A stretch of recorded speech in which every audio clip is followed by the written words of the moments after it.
السلام علیکم ورحمۃ اللہ وبرکاتہ۔ الحمدللہ رب العالمین والصلاة والسلام علی اشرف الانبیاء والمرسلین نبینا محمد وعلی آلہ واصحابہ اجمعین، اللہم صلی علی محمد وعلی آل محمد۔ محترم سامعین کرام، آج کی گفتگو میں گانا بجانا یعنی موسیقی کے بارے میں گفتگو کی جائے گی۔ موسیقی اور گانے بجانے کے دل دادا لوگوں کے لیے قیامت کے روز رسوا کن عذاب ہوگا۔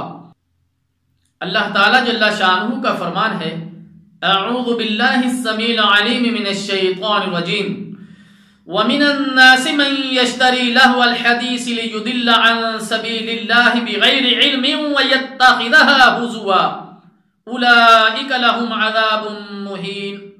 اور لوگوں میں سے کوئی ایسا ہے جو دین سے غافل کرنے والی باتیں خرید لاتا ہے تاکہ لوگوں کو اللہ کی راہ سے علم کے بغیر ہٹا دے اور اللہ کی راہ کا مذاق اڑائے، ایسے لوگوں کے لیے رسوا کن عذاب ہے۔ سورہ لقمان آیت نمبر 6۔ اہل علم کے نزدیک دین سے غافل کرنے والی چیزوں میں موسیقی اور گانا بجانا ہے۔ موسیقی اور گانا بجانا عام ہونے پر اللہ تعالیٰ کے عذاب نازل ہوتے ہیں۔ وہ عذاب دشمن کی صورت میں ہوں، پتھروں کی صورت میں ہوں، چہروں کو بدلنے کی صورت میں ہوں، یا پھر وبائی امراض میں سے ہوں۔ حضرت عمران بن حسین رضی اللہ تعالی عنہ سے روایت ہے کہ رسول اللہ صلی اللہ علیہ وسلم نے فرمایا، اس امت کے لوگوں میں زمین میں دھنسنا، شکلیں مسخ ہونا، آسمانوں سے پتھروں کی بارش ہونے کا عذاب آئے گا۔ مسلمانوں میں سے کسی نے عرض کی، یا رسول اللہ صلی اللہ علیہ وسلم یہ کب ہوگا؟ تو پیارے نبی صلی اللہ علیہ وسلم نے فرمایا، جب گانے بجانے والی عورتیں ظاہر ہوں گی، آلات موسیقی عام ہو جائیں گے اور شرابیں پی جائیں گی۔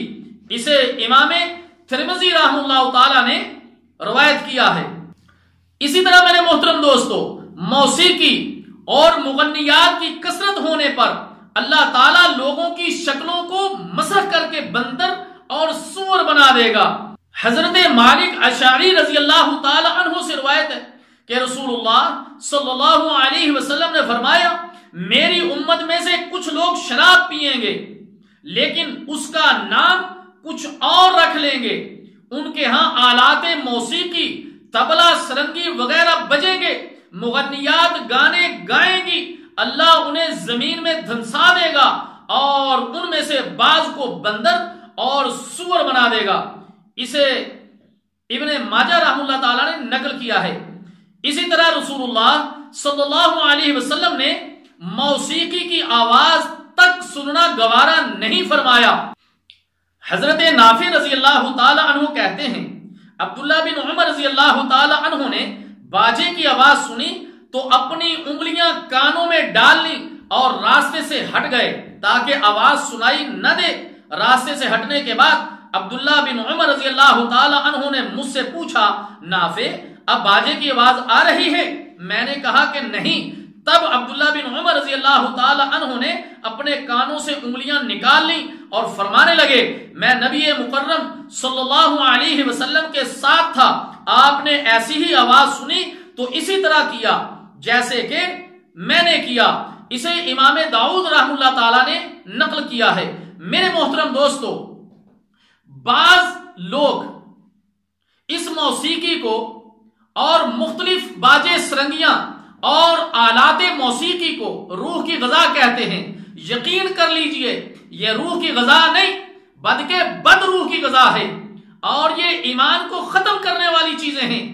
آج بہت سارے اپنے آپ کو دینداروں کی صفوں میں کھڑا کرنے والے قوالیاں اور اسی طرح مختلف مجالس میں ایسی نعتیں اور اشعار پڑھتے ہیں جن کے ساتھ موسیقی کو بجایا جاتا ہے۔ میرے محترم دوستو، ایسے لوگ اس غلط فہمی میں نہ رہیں کہ یہ ان کا اچھا عمل ہے۔ موسیقی چاہے وہ نعت کے ساتھ ہو، چاہے وہ حمد ساتھ ہو یا دینی اچھے اشعار کے ساتھ ہی کیوں نہ ہو، موسیقی ہر حال میں حرام ہے۔ اور یہ لوگ تصور کیے بیٹھے ہیں کہ ہم دیندار ہیں، اور اسی طرح یہ قوال اس غلط فہمی میں نہ رہیں کہ یہ عمل ان کا اللہ کے نزدیک کرنے کا سبب بنے گا۔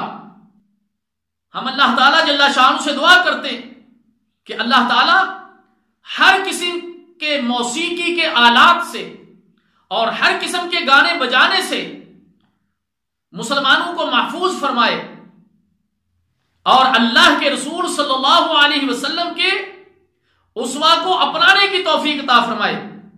والسلام علیکم ورحمۃ اللہ وبرکاتہ۔